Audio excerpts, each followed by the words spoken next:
The microphone whined once before it settled. Someone chuckled. Glasses clinked. A polite round of applause was dying down when she stepped forward. My husband's secretary. Her heels clicked against the wood of the podium riser. The sound was sharp, deliberate, slicing through the murmur of voices and the low jazz humming from the restaurant speakers. Her hands trembled just for a moment, then steadied as she unfolded a piece of paper with both palms like it was sacred. Company stationery, the ivory kind with the blue crest in the corner, the same kind we kept in the drawer beneath our landline at home. Her voice shook at first, then found rhythm. And as she began to read, I realized my lips were moving with her, because I'd written those words. Everyone. My name is Evelyn.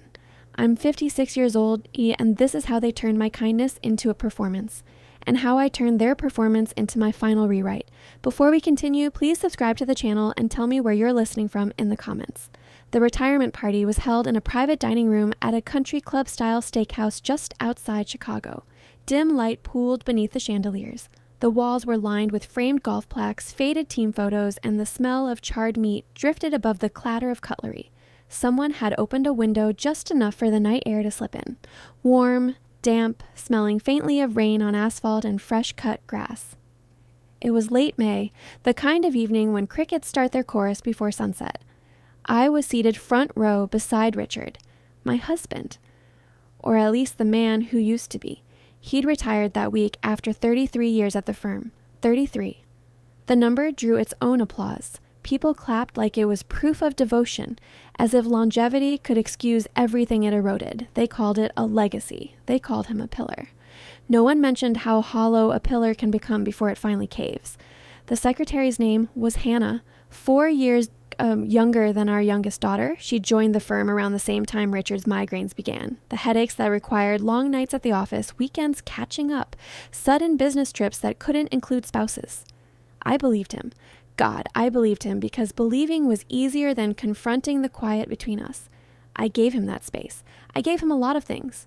The gold watch presented that night, I helped pick it out. I'd wrapped it in the velvet box myself, adding a note about time, how we never really own it, only borrow it. The invitations? My idea. I'd proofed 3 different designs until they chose the cream card with navy script. The letter Hannah was now reading, my letter I'd written 2 weeks earlier at our kitchen table past midnight, the room lit only by the under cabinet light. It was meant to be private, something for him to open later, after the applause faded when it was just the two of us again. A thank you letter, from me to him, for 30 years of shared bills, broken dishwashers, hospital visits, and half-healed resentments. It was supposed to be quiet, honest, ours. But here she was, reading it into a microphone, performing my voice for a crowd of 30 people seated at round tables dressed in white linens and half-empty wine glasses. I didn't speak. I didn't even breathe properly. My hand rested around my champagne flute until condensation slid down my fingers. I felt every drop like proof that I still existed. She read the opening paragraph like poetry. When I think about Richard, I think about quiet strength, about the kind of loyalty that doesn't advertise itself but shows up every day. Her tone was reverent, her smile small and practiced. She believed every syllable, or wanted them to believe she did. I looked at Richard. He wasn't watching her words. He was watching me. His hand rested lightly on the back of her chair, not mine. That line, quiet strength, had cost me tears.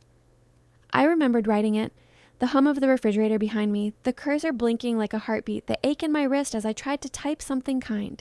He'd walked in while I was mid-sentence. Richard. You're always better with words than I am. Me. It doesn't have to be perfect, just honest. He'd leaned down, pressed his lips to the crown of my head, and left the room. I thought that meant something. I thought it meant he saw me. But it turns out he did see me, just enough to know which parts to hand off. By the time Hannah reached the middle paragraph, my pulse was thudding under my silk sleeve. Each word was a needle. Each breath she took between sentences felt choreographed. There are moments in a marriage that don't get applauded, she read, pausing for effect. The small compromises, the quiet forgiveness, the late-night drives after hard news. Richard showed up for all of them. The room murmured. Someone said, "That's beautiful." A woman dabbed at the corner of her eye with a napkin. They thought she was speaking metaphorically. They didn't know she was quoting me, verbatim. And that's when clarity arrived. Cold, clean, merciless. This wasn't coincidence. This was permission. He had given her my words, knowing exactly what they meant. I turned slightly, scanning the crowd until I found my sister. She looked confused, eyebrows pinched, her smile faltering. Our eyes met. Hers widened. A silent, "Is that—" I nodded once, just enough. She shifted in her seat. She'd heard it too. The words were mine, the voice was hers, and the moment belonged to them.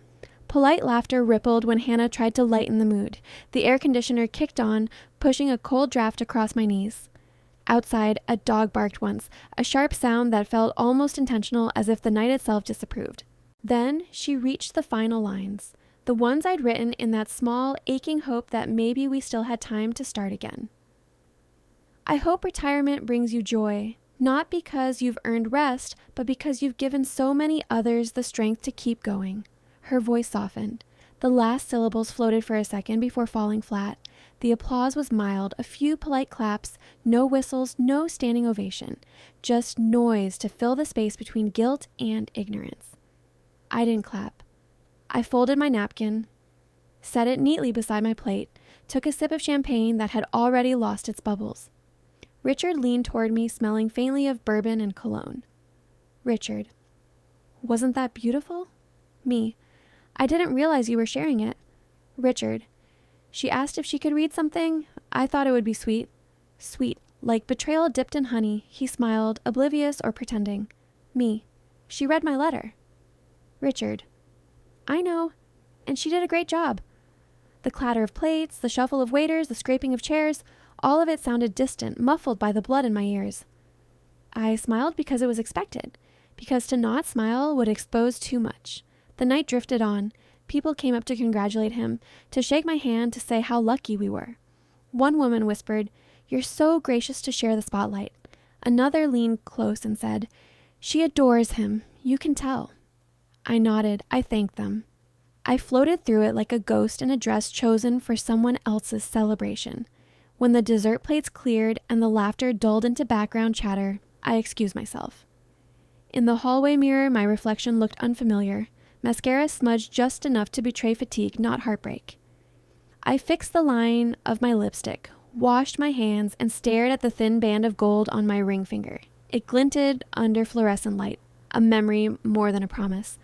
I returned to the table before anyone noticed I was gone. Richard was laughing at something Hannah said. She'd switched seats now, closer to him, her hand resting near his on the tablecloth. The distance between them could have been measured in inches, but it felt like a lifetime. I listened. I memorized. I stored every detail because writers do that. We collect truth, even when it hurts. Later, when we finally got home, he tossed the watch box onto the dresser, loosened his tie, and said, "You handled that well tonight." I said nothing. He didn't ask why. He never noticed that I'd started cleaning his desk drawer the next morning, or that I found a printed draft of my letter with his handwritten note at the top, "Ask Hannah to rehearse." That's when the numbness broke. Because if they loved my words so much, good. They were going to hear them again. Just not the way they expected. The letter was born in silence. Not the kind of silence that feels peaceful, but the kind that hums like the world is holding its breath around you. The refrigerator ticking, the pipes murmuring, a house waiting to see if you'll fill it with sound. I didn't write it for show. I didn't write it for applause. It began as a quiet ritual, something private I did year after year, even when no one noticed. Anniversaries, birthdays, retirement notes, Christmas cards that never made it out of the drawer. I wrote words for Richard when he didn't know how. It was our unspoken trade. He built things. I explained them.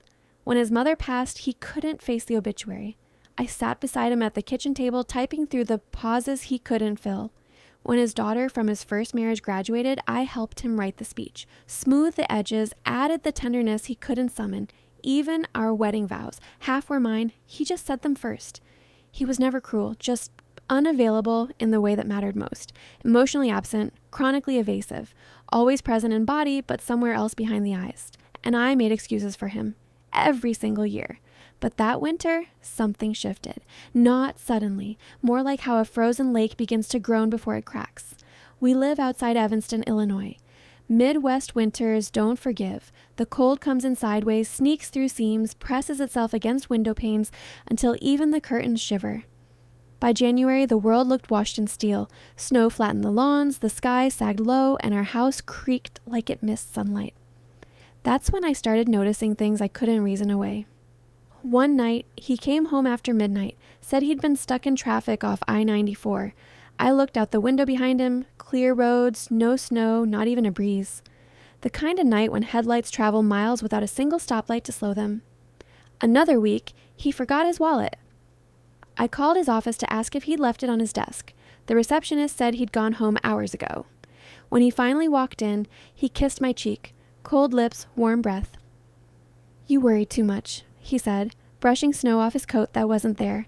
I told myself not to snoop, that I wasn't going to be that woman, the one who checks pockets and scrolls through texts at 2 a.m., who memorizes phone passcodes by reflection. But the way he laughed at her jokes at the holiday party, that low, belly deep laugh I hadn't heard in years, it lingered. The way Hannah touched his arm during meetings, too casually for professional, too familiar for coincidence. And that one night in February I heard his voice through the half-closed bedroom door, soft, warm, different. "Of course I saved it," he said. "I read it again this morning." I froze mid-step, laundry basket in my hands.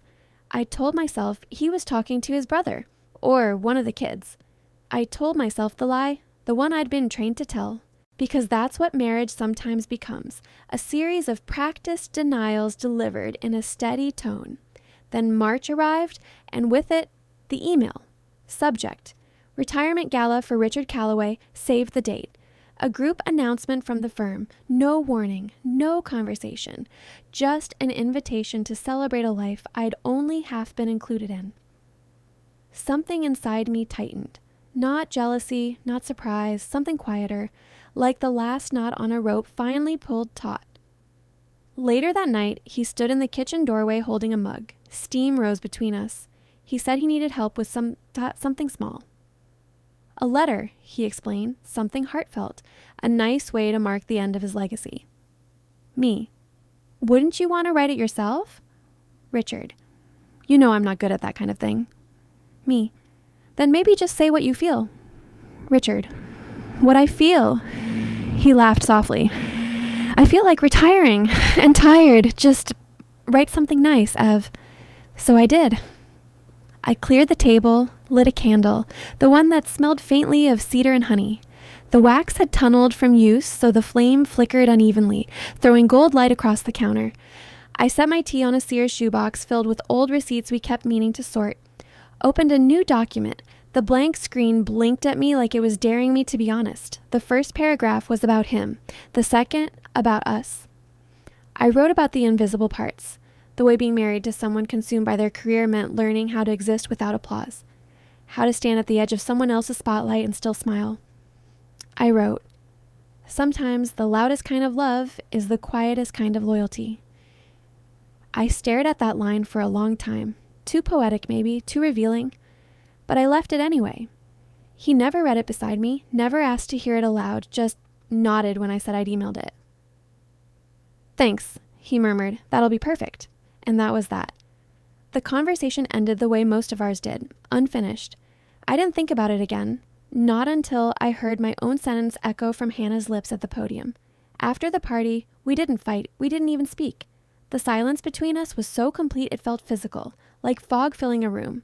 I watched him loosen his tie, hang the glass plaque beside the bookshelf, straightening it twice. I watched his phone light up from across the room, the same glow that had kept him company more than I had lately. I didn't ask who it was, didn't ask what she said. I was too numb to risk hearing the truth out loud. Instead, I replayed the months leading up to that night, all the little scenes I'd filed away as harmless. The conference in Kansas City last October. He'd come home with a keychain that read, "Best BBQ in the Midwest." Said the food was incredible. I didn't ask who recommended the restaurant, the evening our granddaughter slept. Over. I'd left the baby monitor on. Around midnight, a burst of laughter crackled through it. Not a child's, not his deep baritone, Hannah's voice. I recognized the cadence instantly, that polished office brightness. I told myself it must have been the TV. I turned down the volume on my own doubts, And still, the thought kept circling. Maybe this was my fault. Maybe I'd made him feel small, too critical, too tired. But the truth was simpler. I had been there all along, in the background, in the waiting rooms of his life, in the pauses between his ambition and his guilt. And now the silence I'd lived inside for decades began to crack. The next morning, I made coffee. I didn't drink. I sat at the shared desktop in the corner of the den. The screen hummed awake, showing our old photo as wallpaper, us at Lake Geneva, smiling like strangers who hadn't yet disappointed each other. I opened his email. I didn't expect to find anything, maybe just the forwarded file for the event planner, proof that I'd contributed in some small way to his big night. But there it was, a message to Hannah, subject. The letter Ev wrote, "It's beautiful. Body. If you want to use this, go ahead. She won't mind." She won't mind. I read it twice, 3 times. The words blurred, not from tears, from disbelief. That was the moment something hot flared in my chest. Not sadness, not even betrayal. Anger. Pure and clean. I clicked sent items, scrolled, and there it was, a thread between him and Hannah, dated 2 days before the party. Her. I practiced reading it out loud. It's powerful. Him. It'll hit harder coming from you. Hit harder. He wasn't just sharing my words. He was redistributing them, turning my voice into her prop. I felt my pulse in my fingertips as I kept scrolling. Another attachment. A Word document named Retirement Speech. Final Edit. I opened it, and there it was. My letter, rearranged like furniture in someone else's house. Her notes in the margins. Little pink comment bubbles that glowed like wounds. Maybe cut this part? Too personal. Love this. Sounds like how I talk about him. They'd made revisions, treated my goodbye like a script to polish, turned my private closure into their duet. Neither of them had invited me to rehearsal. I sat there for a long time. The only sound was the baseboard heater clicking as it cycled on. I closed the laptop gently, almost politely, as though I didn't want to wake what was now sleeping between us. Then I stood and felt something in me settle, not collapse, not explode, just settle, the way dust does after furniture's been moved and the air finally accepts its new shape. That's when I decided I wasn't going to scream, I wasn't going to beg, I wasn't even going to cry. If they wanted to use my words as performance, then they could hear the rest of the play. And next time, I'd be the one holding the mic. I didn't rush. Revenge, real revenge, not the movie kind, not the kind that burns hot and ruins everything in the process. It's quiet, it's patient. It sits in the dark, like tea steeping, growing stronger every minute you leave it alone. It brews in the silence after someone hands your words to another woman and smiles like you should be flattered. It waits while everyone tells you how beautiful that speech was. It hums under your ribs while you nod like the fool they think you are. I spent 2 weeks pretending everything was fine. 2 weeks of small talk at the grocery store. 2 weeks of smiling when someone said, "Wasn't that speech just lovely?" I'd rehearsed my response in the bathroom mirror until it looked effortless. Just a polite nod and a soft, "It really was." My reflection didn't blink when I practiced it. I made sure of that. Hannah had started calling me Ev. Not Evelyn, not Mrs. Calloway, Ev. Like we were friends, like we shared something. We did, in a way, just not what she thought. She used my nickname like a charm, a borrowed intimacy she hadn't earned.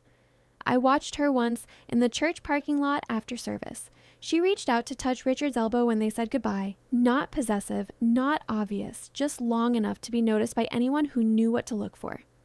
Then later, she leaned into the car window too long when she dropped off the leftover dessert trays from the retirement party. I watched from the kitchen, steam rising off my coffee, eyes following her silhouette framed in our driveway light. Her laugh carried through the cold air, bright, practiced, a melody designed to linger. He smiled back the same way he used to at me. 2 days later, my sister came over.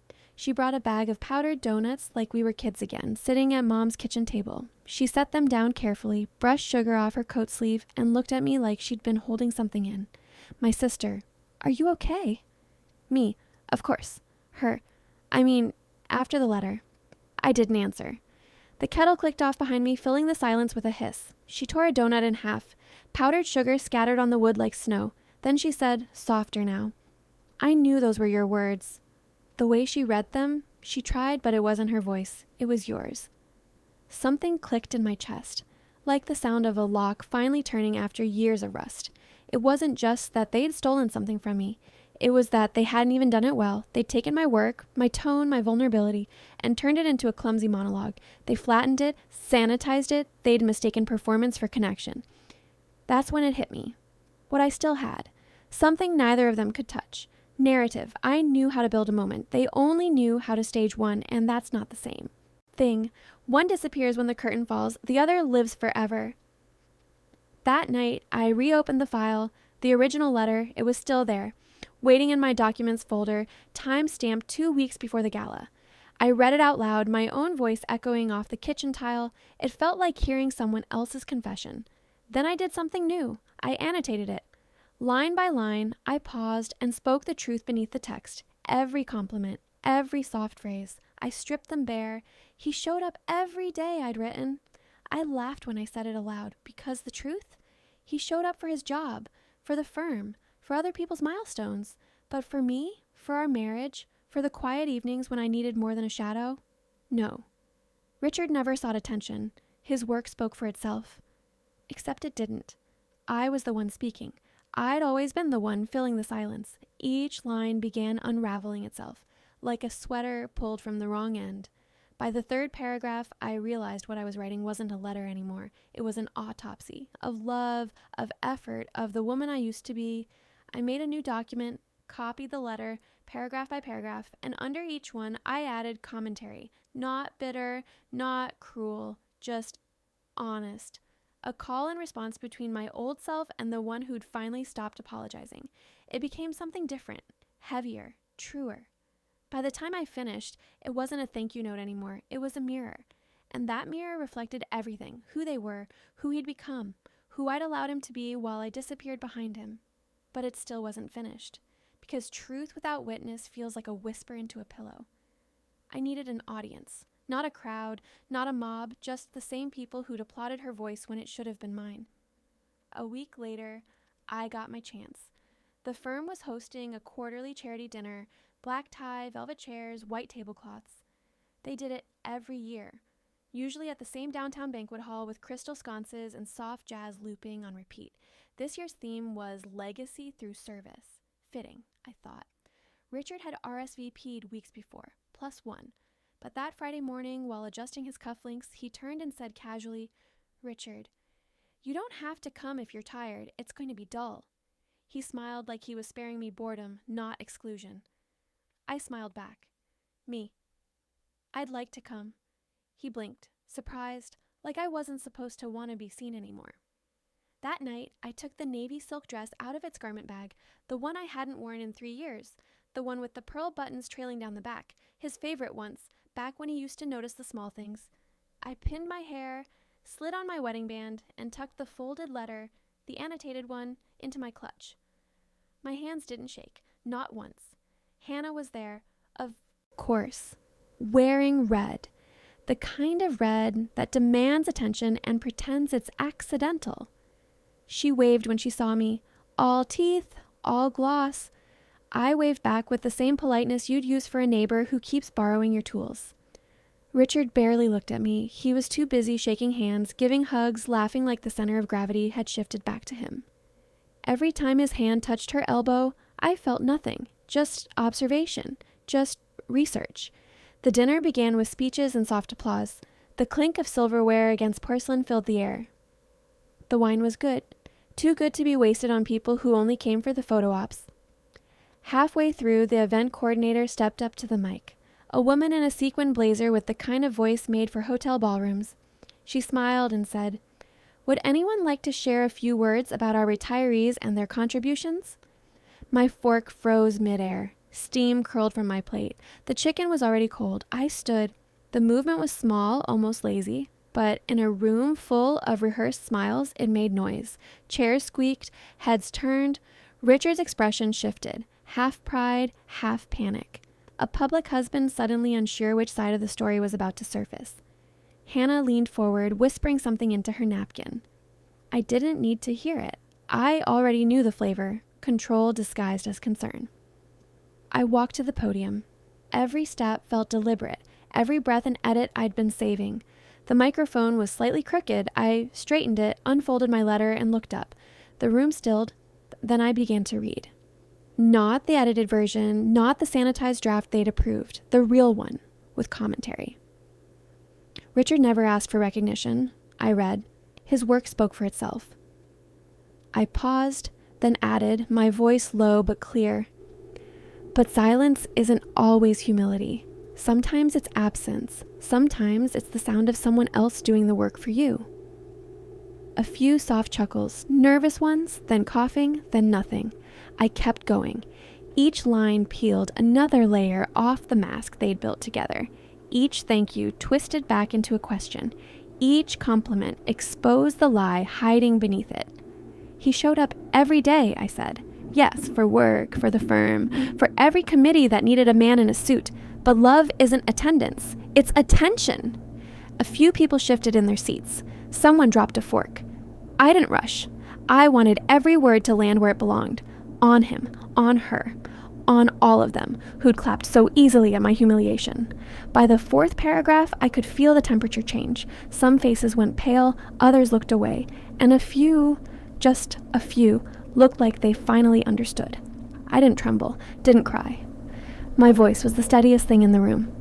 Then I reached the final paragraph, the one Hannah had used to close her little performance weeks ago. I hope. Retirement brings you joy. Not because you've earned rest, but because you've given so many others the strength to keep going. I looked straight at Richard. Then I added one more line. And I hope the woman who read those words last time understands what they actually meant, because I wrote them for someone who no longer exists. Silence, thick enough to touch. The kind of silence that doesn't just fall, it shatters. I folded the paper, set it on the podium. The microphone hissed faintly, picking up the scrape of my clutch opening. I slipped the folded letter inside, latched it shut, and turned. I didn't look at Hannah, didn't give Richard the mercy of my eyes. I just walked. Past the white tablecloths, past the champagne flutes, past the history I'd written for him. Behind me, I heard a glass fall. Someone gasped. A fork clinked onto a plate. I never looked back. The drive home was silent, not the cinematic kind of silence, not the one soundtracked by violins, just the dull hum of tires on pavement and the distant thump of my heartbeat. I didn't turn on the radio, didn't scroll my phone at red lights, didn't check the rearview mirror to see if Richard had followed me out, because I knew he hadn't. The Illinois night pressed close around me, thick, humid, carrying the weight of too many unspoken things. Street lights blurred into soft halos across the windshield, smearing yellow through the fog of my breath. I rolled the window down an inch. The air smelled like rain that never quite came. By the time I turned onto our street, the world had gone still. Same cracked sidewalk, same porch light left on out of habit. The house looked exactly as it had every night before, familiar, loyal, and completely indifferent to what had just happened inside that ballroom. I parked in the driveway but didn't move. The engine ticked. The headlights cut across the garage door, painting it gold before fading into black. I sat there, hands resting on the steering wheel, knuckles pale under the soft dashboard light. I could still feel the letter's edges against my palm, even though I'd folded it away and left it behind. I should have felt satisfied, vindicated even. I'd done what I came to do, but revenge, real revenge, isn't a high. It's an exhale after holding your breath for too long, and exhaling doesn't feel good. It just feels necessary. He got home 37 minutes later. I know because I counted. The headlights swept over the driveway like a searchlight, catching the edge of the mailbox, then my car, then the porch railings. He parked crooked, one tire half on the curb. When he stepped out, he moved slower than usual, jacket slung over his shoulder like the weight of it had finally caught up to him. I watched through the kitchen window as he stood on the porch, key in hand, pausing before turning it.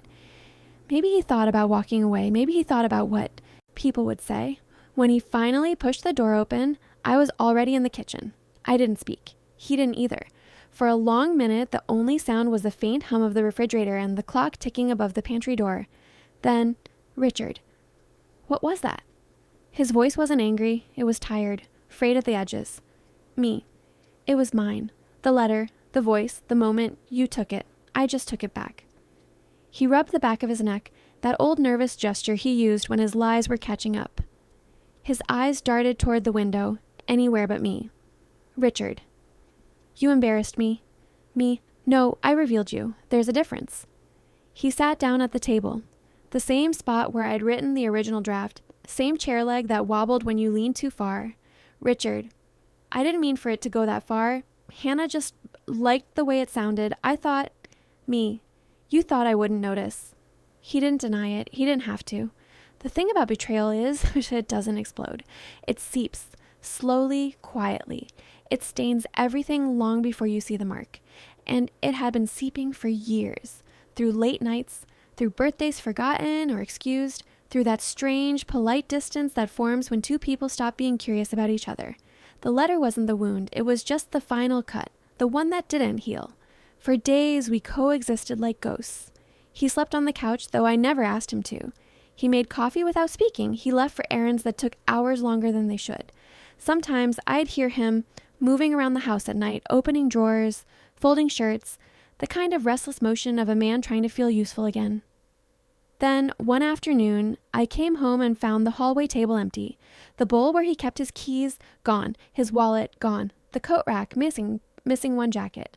No, just the quiet. That same hollow silence he always left behind when things got too real to fix.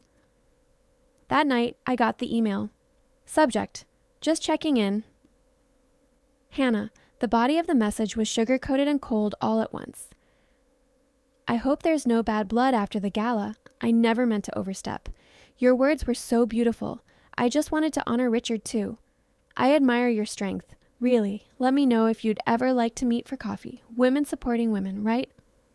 I stared at it for a long time, rereading the smiley face like it was a signature of guilt.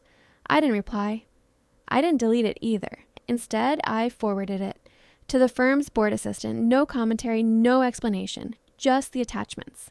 Every version of the letter, every margin note with Hannah's name, every email showing Richard's permission. The evidence spoke louder than I ever could. A week later, she was let go. Officially, the firm called it restructuring support roles post-retirement. Unofficially, I knew better. Someone from the admin team, a woman I barely remembered meeting, called me that evening. Her voice shook like she wasn't sure if she was crossing a line. I just wanted you to know, we all knew it didn't sound like her. We just didn't say anything. But what you did, that was brave. I didn't feel brave. I felt hollow. Like someone had scraped out everything soft inside and left just the shell that still looked like me. Richard moved in with his brother for a while. Then I heard he'd rented a short-term apartment somewhere in Glenview. We didn't divorce. Not legally, not yet. But sometimes, the paper is the least important part. The break happens long before the signature. I spent the summer reclaiming the house piece by piece. I donated old files, repainted the guest room a color he'd have hated, pale green, fresh and alive. I bought a secondhand record player and started playing Billie Holiday in the mornings, letting her voice drift through the empty rooms like a gentle haunting. I started writing again too. Not speeches, not letters meant for someone else's mouth, just fragments, little pieces of thought that didn't need to be read out loud to matter. One line at a time, I started hearing myself again. Once, in July, I ran into a woman from the gala at the post office. She was standing in line behind me, holding a stack of envelopes. When she recognized me, she smiled cautiously, like she wasn't sure if she should mention it. I was there, when you spoke. I've never seen a room turn that quietly. Me, thank you. It was the most honest thing I've heard in years. She started to leave, then turned back. You didn't scream, she said. You didn't beg. You just won. The words followed me all the way home. That night, I wrote them down on a sticky note and pinned it to the fridge, not as a trophy, not as a mantra, just as a reminder. There's a difference between letting something go and letting it be taken, and I'd spent too many years confusing the two. Now I write what I want. I keep my voice close, not guarded, but mine, because in the end, they didn't just steal my story. They gave me a reason to rewrite the ending. The first time I opened the letter again, months had passed. It was a late Sunday morning, one of those gray, half-lit days in November when the sky can't decide between rain and light. I'd been cleaning out the dining room drawers, the ones that became a catch-all over the years. Receipts, birthday cards, spare batteries that had long since died. And there it was, tucked between a faded birthday envelope and an unmailed warranty registration card. Company letterhead, creased edges, the faint smell of printer ink and time. My handwriting in blue pen along the bottom margin. Final draft. For a long moment, I just stared at it. The sight didn't sting anymore. It didn't ache. It felt settled. Like a page in a book I'd already finished, one I'd stopped rereading out of habit.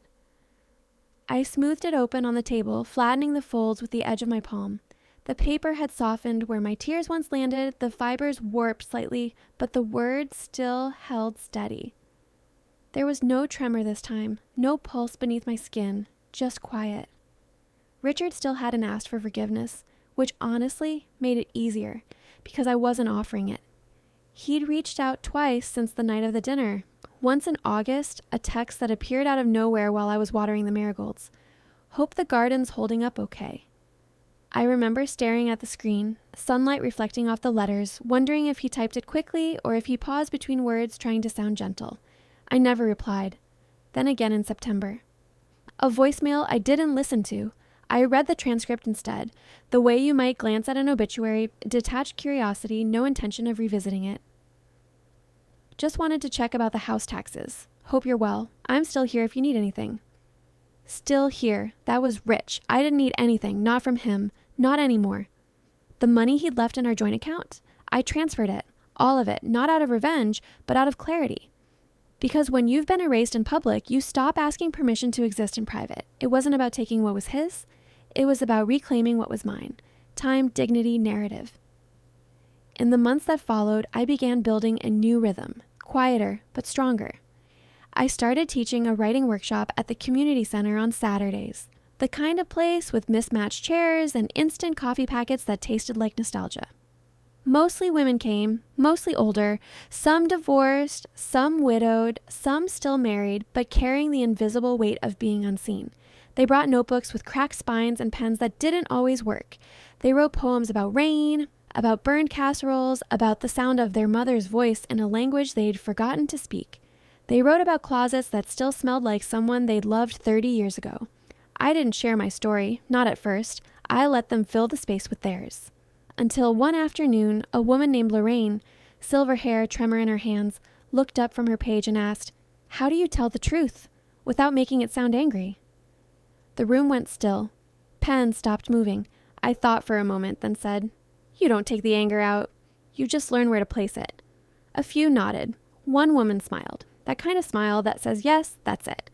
After class, when the others had gone, I stayed behind. The sunlight had shifted to gold, falling in long rectangles across the linoleum. The air smelled faintly of chalk and instant coffee.